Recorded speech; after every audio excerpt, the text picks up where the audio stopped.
बात ई बा कि गानो तू खुद चुरा के गौल ह। आ हम बोल देनी तू खेसारी भैया के बोला तरह के पुराना आदत ह, चोर ह, हई ह, हौ ह।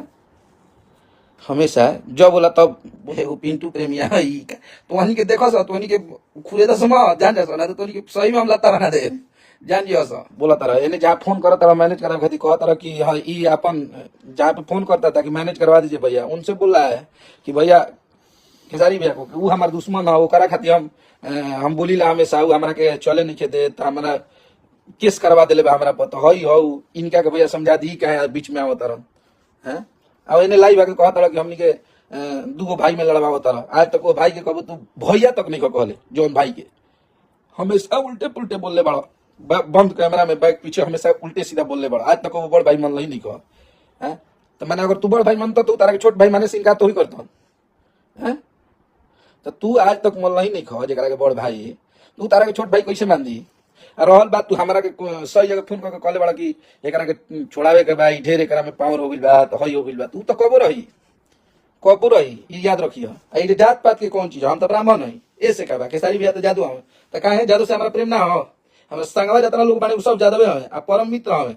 चाहे उ पटना हो जाओ, आरा हो जाओ, बक्सर हो जाओ तो हमनी में तो कोनो जाते बात ना। हमरा संगे राजपूतो जाति के लोग बहुत सारा रहलन, पंडियो जी रहिन जा तो में जात पात कहाँ से आ गई। हाँ एक वो मेरा इंसानियत है और मैं इंसान हूँ। खेसारी लाल यादव हो सकता है लेकिन उससे बेहतर इंसान कोई नहीं हो सकता। हल्दी वाला गाना हो तो सेम गौले रहा वो गौले रहा के गाना बाजो तो ई सब मत करा अपने आप के तू गीत गौन वाला तो गीत गौन जब हम तारा भेंट करे खातिर जब तू हमरा के जहाँ कहल अब वाजिब चीज बा जेकरा के बोलल कि हम एजा आवत नहीं हम में तो फेरे में ना रहनी कि हमारा लोग हम केहू भी फोनो ना कइले रही, हम तो अकेले बैठा रहनी बबली भैया के ठीक बा आवत तो हम अकेले कहाँ से घुमा लवे हमारा पता चलता कि तू ज्योति चौक आके वीडियो बना रहा बड़ा तो लैजा फोन कैलन सा जब हमार जब फोन कैनी हम हमार लोग पहुंचल हम तो हम ना ओकर संगे लइका गइलन सब तो तू भाग गइल हैं आ कहता रह कि हम लुका गइल हम लुकाए वाला हई हमो में के मरत हई तू हमरा के अभी उहे पूछता रह। तो मत कर ऐसा तारा लड़े के बाद अगर एतु बात तू शौक से आके मिली तो तारा के तो लोकेशन भेजले रही तू तार 2-2 मिनट में लोकेशन चेंज होत रहा हम तारा के लाइव भेज देले रहनी कि देख जहां बानी एजे बानी आ 3 घंटा तक ओजे रही ओजा ना आइल